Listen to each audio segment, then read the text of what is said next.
Video पूरा देखना, काफ़ी बढ़िया जानकारी मिलेगी। कम पैसा निकालना भी और ज़्यादा पैसा निकालना भी म्यूचुअल फंड से कैसे निकालोगे जल्दी, वो भी बताऊंगा। मतलब अगर मंथली इनकम चाहिए एक पैसिव, तो कैसे क्रिएट कर सकते हो म्यूचुअल फंड से। प्लस यहाँ पे मैं ये बता देता हूँ कि मैं एक्चुअल डेटा जो पिछले 10 साल का है उसी को देख रहा हूँ, ये नहीं कि किसी भी कैलकुलेटर में कैसे भी कैलकुलेट किया। 10 साल में जो रिटर्न्स, जो उस पर अगर हम पैसा निकाले तो क्या होता, क्या कैसे होता, उसको एक्चुअल जो 10 साल में हुआ है उसकी बात कर रहे हैं। लाइव मतलब एक्चुअल वाली, लाइव वाली, सिर्फ कैलकुलेटर वाली नहीं कि हाँ इतना परसेंट दिया तो इतना हो गया, ऐसे नहीं कर रहा। प्लस यहाँ पे पिछले 10 सालों में गिरावट भी हुई है, तो आगे भी जैसे पिछले 10 साल की अगर बात करें तो गवर्नमेंट चेंज हुआ तो वहाँ पे मार्केट थोड़ा शॉर्ट टर्म के लिए खराब हुआ, डिमोनेटाइजेशन के टाइम शॉर्ट टर्म के लिए खराब हुआ, थोड़ा अमेरिका चाइना का प्रॉब्लम चल रहा था वहाँ पे मार्केट खराब हुआ था, कोविड क्रैश में मार्केट खराब हुआ है, और पिछला रसिया यूक्रेन वॉर के टाइम से लेकर अभी तक जो इन्फ्लेशन वाला 3-4 महीने पहले तक मार्केट बहुत खराब था। तो 3-4 में से 2 मेजर गिरावट हुई है और 2-3 छोटी गिरावट हुई है। तो आगे भी 10 साल में ऐसी ही गिरावट आएगी, फिर उसके बाद वाले 10 साल में ऐसी 3-4 गिरावट है। तो ये जो 3-4 गिरावट है, हर मतलब 5 साल में 1-2 गिरावट हो ही जाती है, छोटा बड़ा मिलाकर। तो वो अब पीछे भी था, अभी भी है और आगे भी चलता रहेगा। तो इससे परेशान होने की जरूरत नहीं होगी। ठीक है, ये क्लियर है। तो यहाँ पे गिरावट के बावजूद देखो, हमने यहाँ पे कैलकुलेशन जो बिठाया है वो डीएसपी के स्मॉल कैप फंड पे बिठाया है, किसी भी फंड पे बिठा सकते हो आप।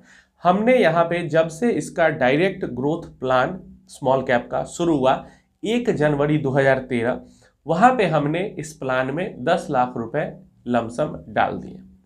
10 लाख रुपए लमसम डाल दिए, 1 साल तक हमने उसको छोड़ दिया। हमारी इच्छा, उस टाइम पे टैक्स नहीं था एलटीसीजी पे, लेकिन अभी एलटीसीजी टैक्स है, इसलिए हम क्या करते हैं कि एसटीसीजी हमें ना देना पड़े और सीधा एलटीसीजी, और एलटीसीजी 1 लाख तक फ्री भी रहता है, तो उसका बेनिफिट उठाने के लिए और शॉर्ट टर्म गेन टैक्स नहीं देना पड़े, इसलिए हमने 1 साल छोड़ दिया। आप चाहो तो 1 साल नहीं भी छोड़ सकते। तो यहाँ पे 2013 में पैसा डाला, 1 जनवरी को 10 लाख रुपए, और 28 जनवरी 2014 पूरा 1 महीना बाद हमने 5,000 रुपए हर महीने निकालना शुरू कर दिया उसमें से, और अभी तक निकाला। ये अभी आज 29 तारीख है, कल 28 तारीख था, 28 तारीख तक, इस 28 तक निकाला। तो टोटल 116 महीने हमने पैसा निकाल लिए उस 10 लाख रुपए में से। तो टोटल पैसा जो हमने यहां से निकाला है वो 5,80,000 रुपए हमने निकाला है। 10 लाख रुपए इन्वेस्ट किए थे, 5,80,000 निकाल लिया, मतलब लगभग 6 लाख निकाल ही लिया 10 लाख में से। फिर भी अभी जो हमारा कॉर्पस है वो अप्रॉक्स 70 लाख रुपीज का है। मतलब 10 लाख में से 6 लाख निकाल लिए, फिर भी पैसा 7 गुना हो गया है। ये हुआ पहला। अब यहाँ पे क्या होगा कि आप लोग बोलोगे 2014 में 5,000 महीने निकालना तो ठीक था, लेकिन 2020-22 में 5,000 महीने निकालेंगे तो क्या ही होगा उससे। चलिए इसके बारे में भी आपको बताता हूं कि कैसे आप इसको बढ़ा सकते हो। ये तो एकदम क्लियर है कि अगर आपने जितना कॉर्पस डाला उसका अगर आधा % निकालते रहोगे हमेशा, तो कभी आपका पैसा खत्म नहीं होगा, पैसा ग्रो होते रहेगा और बहुत ज्यादा ग्रो होते रहेगा। लेकिन क्योंकि इन्फ्लेशन रहता है, तो अब आज जितना पैसा निकाल रहे हो हर महीने, 10 साल बाद भी अगर उतना ही पैसा हर महीने निकालोगे तो आपका घर खर्च उसमें नहीं हो पाएगा और आपको परेशानी होगी। तो इसको आप कैसे ठीक कर सकते हो, इसकी बात करते हैं। अगर आपने कैलकुलेशन के स्टार्ट में ध्यान दिया होगा तो हमने 10 लाख रुपए में से 5,000 रुपए ही महीने का निकाला है, मतलब हमने 0.5% वहां से विड्रॉल रेट अपना रखा है।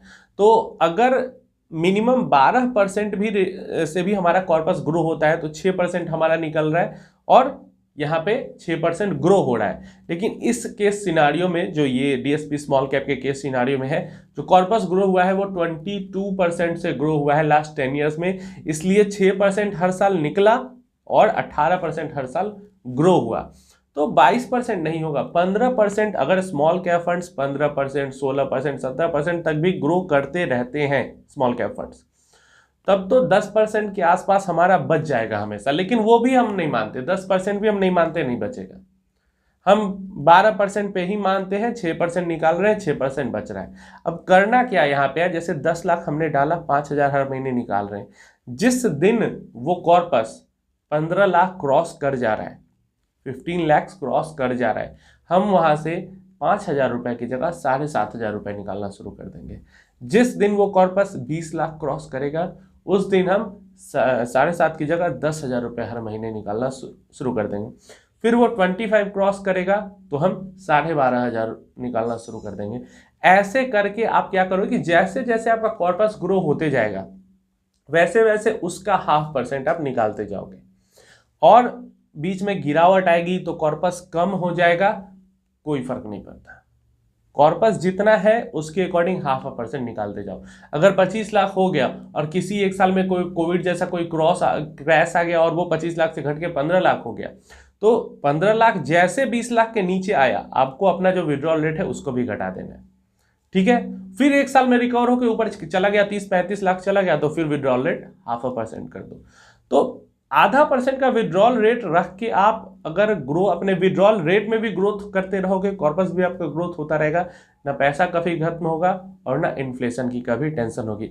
और आपको अभी ये कम इसलिए दिख रहा है कि आप 10 लाख में देख रहे हो, 5,000 ही तो महीना निकालेंगे, लेकिन एक बार अगर आप 1 करोड़ रुपए का कॉर्पस जमा कर लेते हो अभी के अकॉर्डिंग, आगे चल के आज से 15-20 साल बाद वो कॉर्पस ठीक है 5 करोड़ का उस टाइम पे जमा करना होगा, लेकिन अभी के अकॉर्डिंग अगर 1 करोड़ जमा कर लेते हो और उसके अकॉर्डिंग 0.5% निकालना शुरू करते हो तो वो पैसा कितना ज्यादा होगा एंड कितना अच्छे तरीके से उसको आप यूज करोगे और ग्रोथ भी होती रहेगी, और फिर आप अपना विड्रॉल रेट को भी ग्रो करते रहोगे और कॉर्पस भी ग्रो होते रहेगा। मेजॉरिटी में जो इंडिया में लोग हैं उनके लिए महीने का 50,000 रुपए बढ़िया अमाउंट होता है। तो अगर किसी तरीके से वो मेहनत करके पैसा जमा करके अगर पहला 1 करोड़ का टारगेट अचीव कर लेते हैं, कोई नहीं रोक सकता फिर उनको अच्छी जिंदगी जीने से।